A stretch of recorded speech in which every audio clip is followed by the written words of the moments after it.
Right then, let's talk about Donny van der Beek. One thing that's been pretty constant since Donny joined is a noise from sections of the fan base. As loud as the detractors are for Fred and McTominay, are as loud as the supporters have been for Donny van der Beek. Why isn't Donny playing? And it seems like anything that's not right there in the pitch is the answer to all of our problems. Whether it was bring Cavani and he's just better than Ronaldo, it's bring Donny and he's better than anything that we've got. Give Phil Jones a go, he's got to be better than Maguire. Give the academy lads a go, they've got to be better than the shit that we're seeing. It's false equivalences. I think Donny van der Beek will get the opportunity. I think he'll probably come with the trust of Erik Ten Hag. And his signing was exciting. He was a young player that had been an integral part of a very exciting Ajax side that nearly went all the way in Europe. He was only 40 million, which wasn't crazy money at the time. United seemed like they made a sensible signing for once, someone technical, someone with a little bit about them. And obviously things didn't work out for him, for whatever reasons that was. And I'm going to touch upon some of those in the video. But the noise has continued throughout. And obviously I interviewed him on 5. We had him as a guest on Vibe with 5. And it was a sort of interview you'd expect from a player. Didn't really give a lot away. But, you know, he did come and talk to us about the frustrations about not playing and this, that, and the other. It was all right. United's midfield, especially this season, has been weak. And it's been a weakness of Manchester United. And that meant, you know, the Donny van der Beek sort of advocates have been crying for him to play. And then he went to Everton and Donny FC was not happy. We now find ourselves in a very interesting scenario as the manager that sort of helped make Donny's name is now joining Manchester United. The guy that probably trusts him. Will Donny become the old Ajax Donny again? And if he doesn't, does that mean he's definitely not cut out for the Premier League? Because if anybody's going to give him a chance, surely it's the guy that knows him. And is he the saviour? The short answer, in my opinion, and I'm allowed an opinion, and you are allowed yours, I think no. I think he'll still be a backup midfielder. Possibly back up to De Jong, possibly back up to Bruno. He's had chances at United. But he's never really put in any sort of level of performance. Players pick the team. And I don't think people understand what I mean by that. There's no manager anywhere in the world that's going to see a player smashing it in training. You remember, these are being seen 2-3 times every single day. No one in training that's smashing it doesn't get a game. It just doesn't happen. Especially when managers are under pressure and when the team needs results. The easiest thing to do is to give you the guy that's absolutely killing it in training a go. Or get him in the team and let's win some games. Jesus. Now, yeah, he rarely got a run of games over those 2 seasons that he's been at the club. He's had 50 in all competitions, 15 of which were less than 10 minutes, which is not good. I don't think it's been ideal for him. I don't think it's been easy for him, certainly, but he hasn't grabbed that opportunity with both hands. I don't think he's managed to take a grip and become undeniable. You have to be undeniable. Football's ruthless. And he's only registered 2 goals and 2 assists in those 50 appearances, which I don't necessarily put a lot of credence in midfield performances based on goals and assists only. You know, they're a marker, yeah, and they're good to know, but they're not the be-all and end-all. And the same happened with his loan move to Everton. He didn't tear up any trees, got 1 goal and no assist and was only played 7 times. That time that he's had in England, Donny just hasn't looked great. I'm sure if he was class in training, Ollie would have played him. Lampard would have played him. And he would have started a lot more games. If Donny does come back and play brilliantly, fine. That's exactly what we want to see as a United fan. The only agenda I see is wanting United to do better. But you have to be honest about what's going on around you.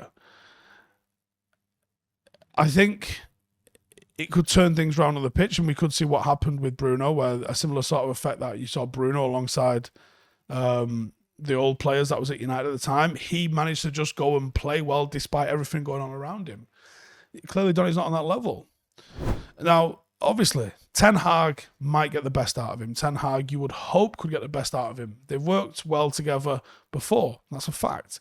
And Ten Hag is probably a better coach than Solskjaer is. I think that's probably not up for debate.